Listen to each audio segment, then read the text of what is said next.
you've ever tried to manifest anything at all, money, healing, relationships, particular events, and your manifesting kind of works sometimes, but it doesn't work all the time, then this video is going to show you why that may happen and also how to make your manifesting far more consistent. And so I spent 10 years or more living Neville Goddard's teachings, the man who said imagination creates reality, and it's a really compelling term. And today you're going to learn what that really means and why it also fails. And also, most importantly for you, the single shift that makes it work every single time, that we're going to get into a little bit later. So my first out-of-body experience happened when I was 3. That was my kind of psychic awakening. And since then I'd spent my life exploring consciousness, teaching, healing. I mean, it's intriguing, and manifesting definitely works. And I've been trying to understand the mechanism behind creation itself. That's the most important thing to me. And Neville was one of the greatest teachers, and for 10 years I tested everything he said amongst other people's ideas.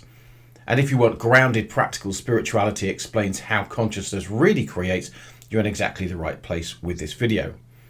Now, Neville made imagination the center of everything, as a lot of teachers do. He said that everything you experience is a result of what you imagine yourself to be. Sounds compelling, but also sounds really simple, doesn't it? You just picture what you want until it feels real, and then it magically appears. But anyone who's tried this knows that it's very, very hit and miss. Sometimes the shift seems instant, other times absolutely zilch, nothing changes. And that inconsistency made me dig deeper, as it always does. Was imagination really creating reality, or was it something else entirely? And what was the role of the imagination?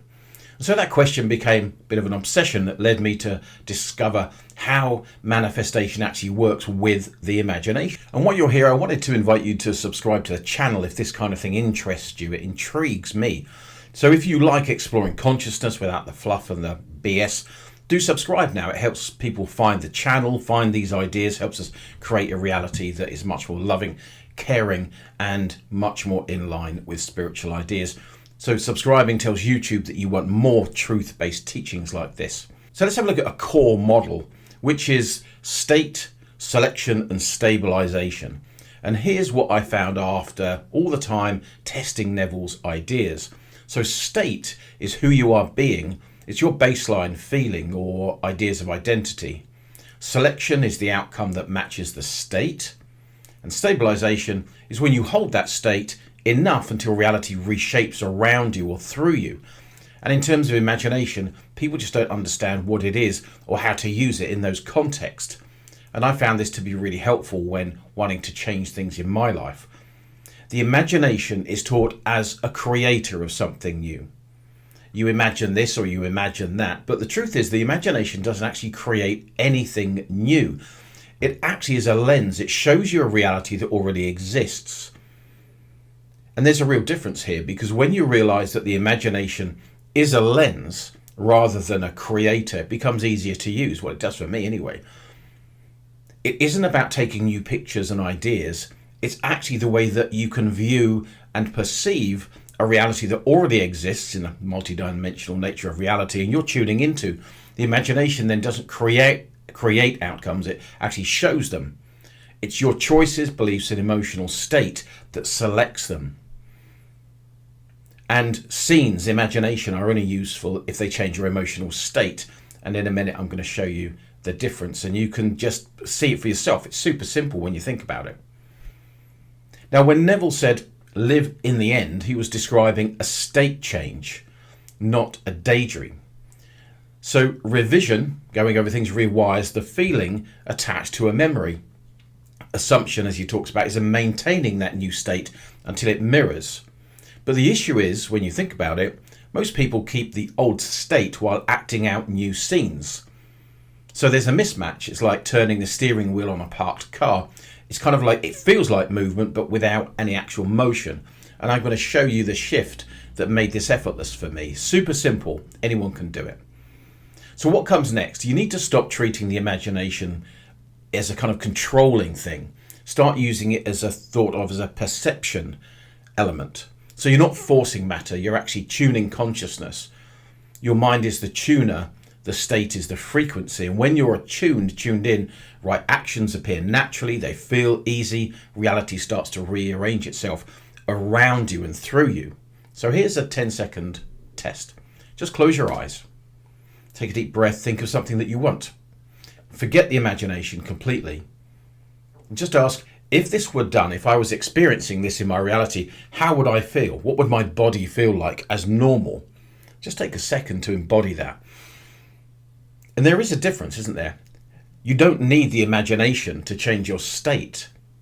Now, as you're doing this, maybe your breath slows, but that is the new state. You're holding it there. Hold it for 10 seconds. You're already tuning reality into a different version that you want. And here's a 3-step daily protocol. State. Name the identity. I'm the one for whom this is normal, and anchor it in your body. Forget the imagination. Then you're going to select it.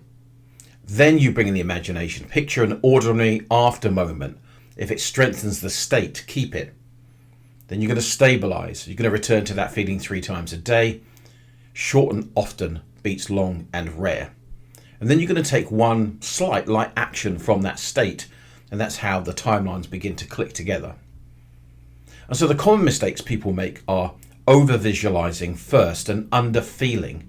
They swap pictures for posture, if you see what I mean. They wait for motivation, but it needs to be state first and action second. And they force high vibes. But I would encourage you to aim for normalcy, not fireworks. And they also check too soon about what's happening in their reality. Just let it play out. And if you run the protocol for 7 days, post your results below. I'd love to hear them.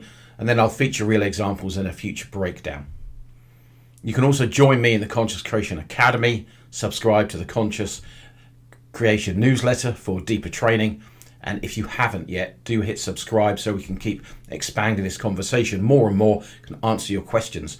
It genuinely helps the channel and it helps keep these ideas alive in reality. So that's it.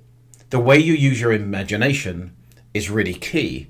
And the essence of it is, think of it as a lens of something that's already created that you need to add a state to, rather than forcing it to create something and then forgetting to add the state. Give it a go. Let me know how you get on. Take care.